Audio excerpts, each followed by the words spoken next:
We see images of empty grocery store shelves, social media updates depicting how this may be the apocalypse, the stock market plunging every day and seeing that on the news, our favorite stores and restaurants closed, and even the gym that you go to, and the list goes on. So how do we keep a check on our anxiety and fear that's arising from the coronavirus? If you're feeling anxiety and fear because of the coronavirus and the media that's surrounding it, you don't want to miss this video. I'm going to offer you 8 ways to mitigate that fear and anxiety and help you to continue to live your true life. Hey there, friends. You don't have to be a hypochondriac to get nervous watching the news today. I'm telling you, the coronavirus is all over 24/7 on all news outlets, and it's freaking some of us out, right? So what's the best way to deal with this? What's the best way to keep our sanity, right? And to deal with the coronavirus anxiety? How do we deal with that and stop ourselves from spiraling out of control?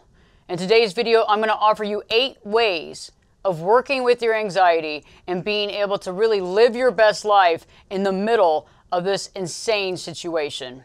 Are you ready? Let's go. So let's begin on discussing the best ways that we can keep our sanity, living our true life. And I understand because I've had some anxiety and fear surrounding this myself. I mean, come on, it's overwhelming. It's unprecedented. It almost feels like you're living in a movie. And I don't know about you, but it does feel like a movie plot, you know, from a Hollywood big box office hit, and it seems like we're living in it right now in real time.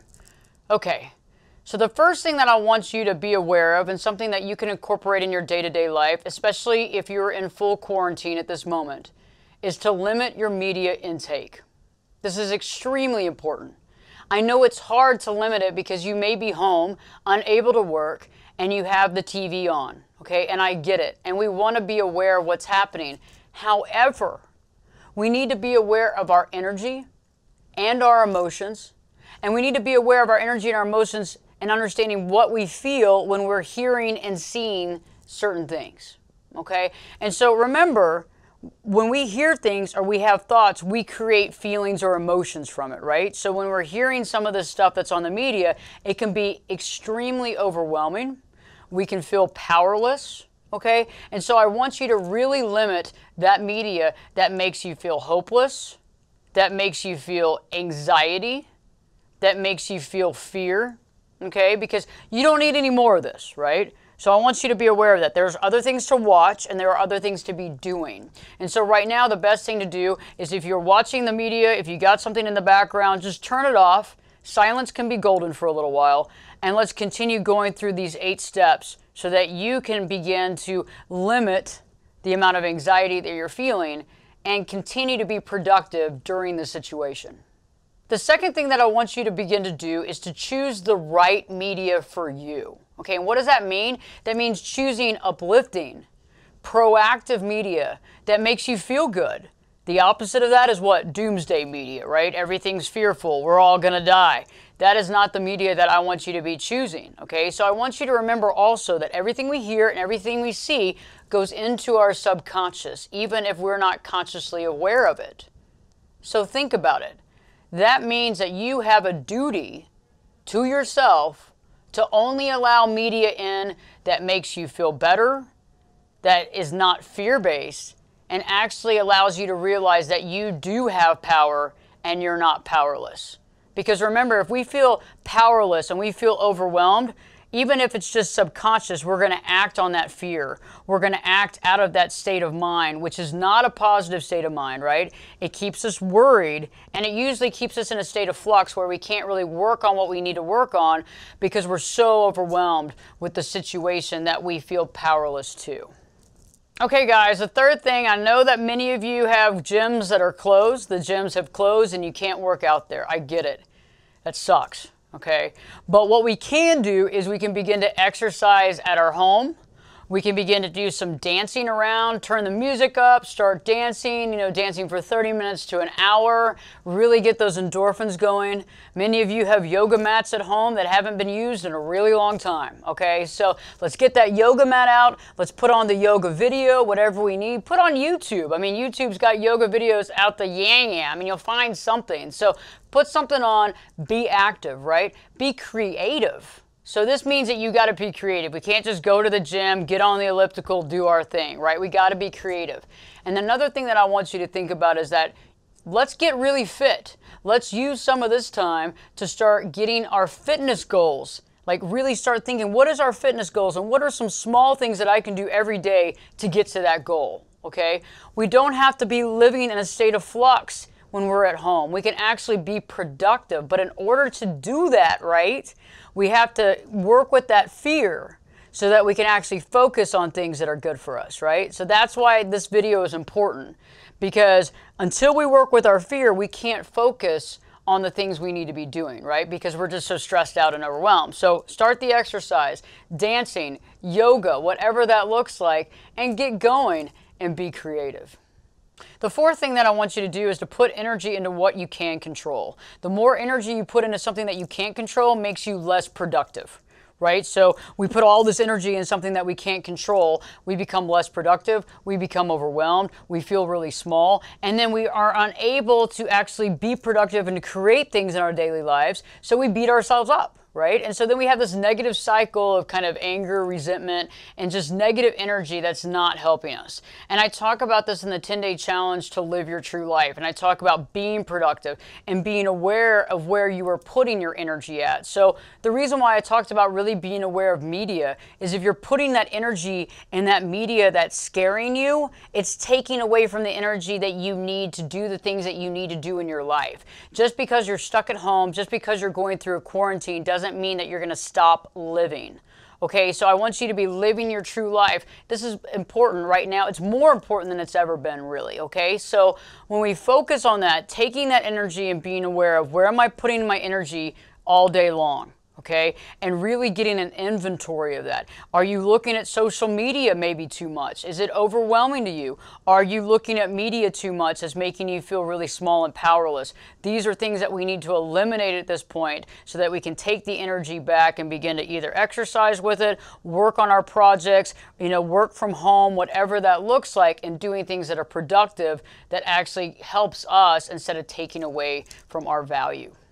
Number 5, and one of my favorites, and something that I work on with my clients on a daily basis, is to be aware of your future thinking, okay? How often are you thinking about what could happen in the future?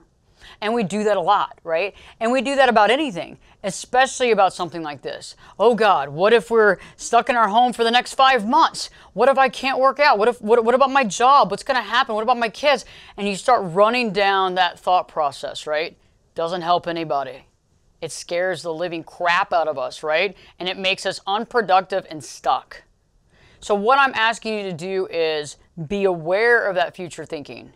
So as you're going through your day, when you catch yourself future thinking, I want you to recognize it, and I want you to specifically tell yourself that thought is not true.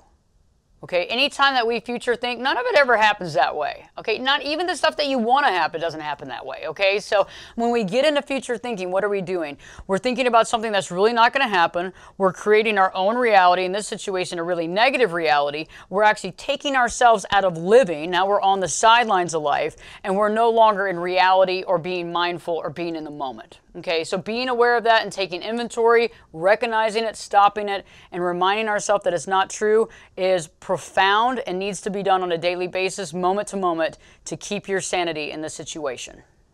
The next thing that I want you to be aware of is we've been hearing about social distancing, okay?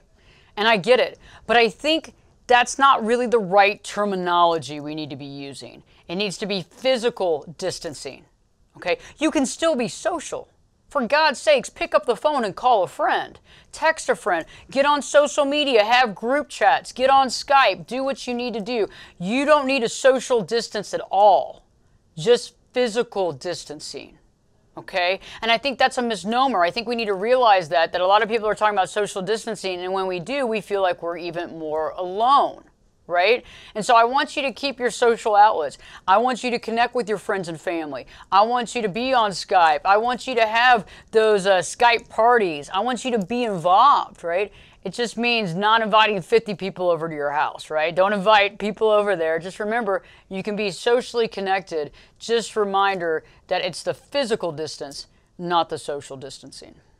The seventh thing that I'd like you to do, and I think will really, really help you, is to interact with your pets.